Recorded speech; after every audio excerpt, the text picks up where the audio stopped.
कितनी महंगाई है खड़ी, हर चीज़ लैन जाइदा तो अगों अगले आटा ही 100 रुपये किलो करी खड़े। ये भी तो सानू पता ही है। दुख तो हुंदा ਫਿਰ ਜਦੋਂ ਕੀ ਸੋਚਦੇ ਹੁੰਦੇ ਆ ਵੀ ਕੀ ਕਿ ਸੋਚਣਾ ਹੈਗਾ, ਬਸ ਦੇਖੀਦਾ ਵੀ ਹੁਣ ਕਿਹਦੇ ਕੋਲੇ ਜਾਈਏ ਤੇ ਕਿਹਨੂੰ ਕਹੀਏ ਜਾ ਕੇ।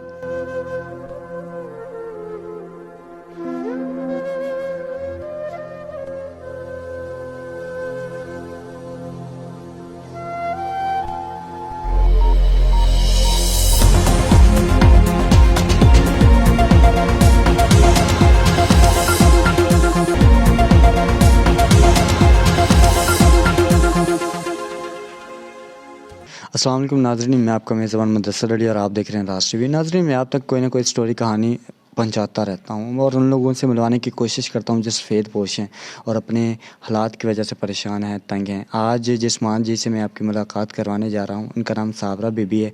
नहायत ही तकलीफ़ में हैं, दुख में हैं, कठिन हालात गुजार रही हैं, किराए के मकान पर रहती हैं। करने वाला जो है एक ही बेटा है, लेकिन उसकी भी मज़दूरी इतनी नहीं है, इनफ नहीं है कि वो अपनी बेटियों की या माँ जी की या घर की कफ़ालत कर सके।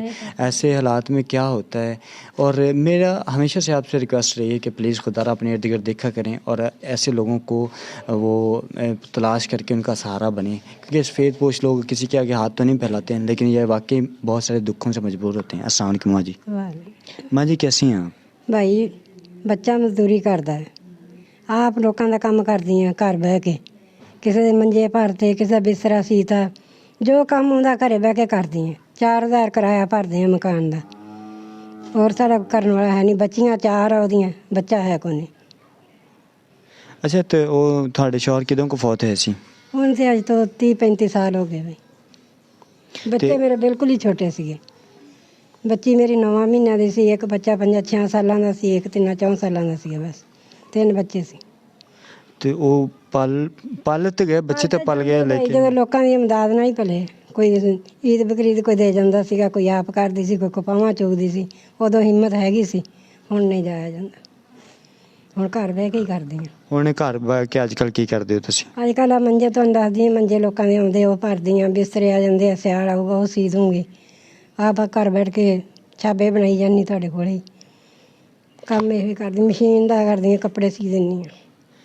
ਅੱਛਾ, ਤੇ ਮੈਨੂੰ ਦੱਸੋ ਕਿ ਉਹ ਜਿਹੜੇ ਤੁਹਾਡੇ ਬੇਟੇ ਮਜ਼ਦੂਰੀ ਕਰਦੇ ਨੇ, ਬੇਟੇ ਦੀਆਂ ਵੀ 4 ਬੇਟੀਆਂ ਨੇ, ਉਹ ਵਿਚਾਰਾ ਮਜ਼ਦੂਰੀ ਕਰਦਾ, 300 ਦਿਹਾੜੀ ਹੈ, ਕਿਰਾਇਆ ਮਕਾਨ ਦਾ 4-5 ਹਜ਼ਾਰ, ਫਿਰ ਮੰਥਲੀ ਖਰਚਾ ਵੀ ਹੁੰਦਾ ਹੈ ਕਿ ਪੂਰੇ ਨਹੀਂ ਉਤਰ ਪਾ ਰਹੇ।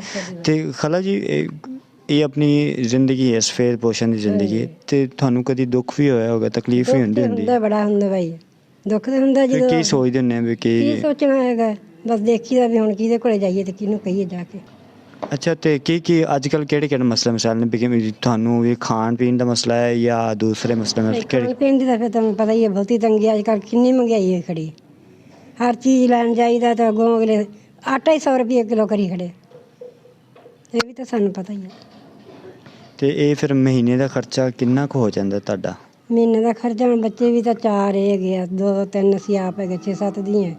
ਮਹੀਨੇ ਦਾ ਖਰਚਾ ਹੁਣ ਦਿਹਾੜੀ ਦਾ 600-700 रुपया होवे तो गुजारा होता है। ये थी जी साबरा बीबी, जिनसे मैंने आपकी बात करवाई। एक बेटा है जी, इसकी भी 4-5 बेटियां हैं, किराए के मकान पे रहते हैं। 300 वो मज़दूरी लेता है। 300 मज़दूरी लेने वाला बंदा, मुझे आप ये बता दें कि महीने का वो किराया भरेगा, घर की ज़िम्मेदारी संभालेगा, माँ जी को संभालेगा या अपनी 4 बेटियों को संभालेगा?